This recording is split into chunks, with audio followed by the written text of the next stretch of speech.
जहां अपने समय के सर्वश्रेष्ठ ज्ञाताओं में से अग्रगण्य पूज्य याज्ञवल्क्य जी और महर्षि भरद्वाज के बीच संवाद हो रहा। प्रत्येक वर्ष अत्यधिक आनंद होता है और मकर स्नान करके मुनिवृंद चले जाए। भाव यह है कि स्नान एक दिन भी कम नहीं होने वाला है, पूरे माघ होगा, क्योंकि यदि एक दिन भी कम हो जाए तो कल्पवास खंडित हो जाता है। सादर चरण सरोज पखारे, अति पुनीत आसन बैठारे, करी पूजा मुनि सुजसु बखानी, बोले अति पुनीत मृदुबानी।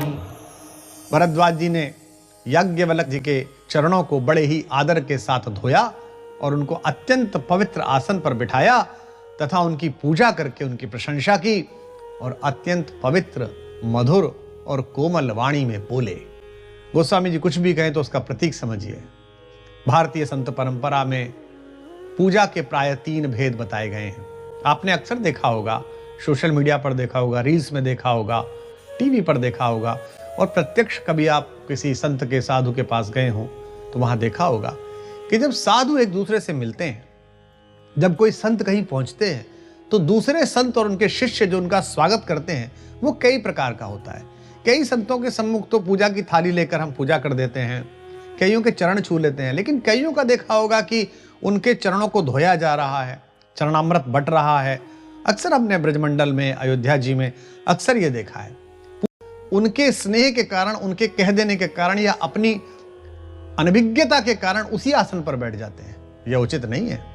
प्रकृति ने, सृष्टि ने, भगवान ने उन्हें अपनी विशिष्ट सेवा में लिया है, इसीलिए जहां वो बैठे हो उससे नीचे के आसन पर बैठना चाहिए। इस विनीत भाव से ही, इस शिष्य भाव से ही, इस निवेदित भाव से ही, इस कृतार्थ भाव से ही, इस समर्पित भाव से ही आप उनकी कृपा प्राप्त कर सकते हैं।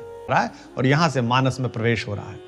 नाथ एक संसवड़ मोरे, करगत वेद तत्व सब तोरे, कहत सुमोहि लागत भय लाजा, जो न कहूँ बड़ होई अकाजा।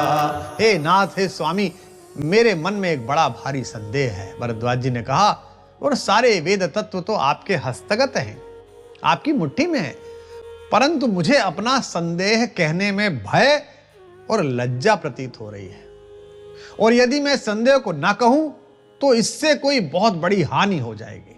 भरद्वाज जी के मन में संशय है, और संशय भी कैसा है? संशय बड़ा है, कोई सामान्य संशय नहीं है। कोई सामान्य बात हो तो आप बिना लज्जा के पूछ लीजिए, लेकिन यह संशय बहुत बड़ा है। इसलिए भरद्वाज जी याज्ञवल्क्य जी से कहते हैं कि आप जैसे विवेकवान वेदज्ञ को छोड़कर किसी दूसरे के समझाने से यह संशय जाएगा नहीं।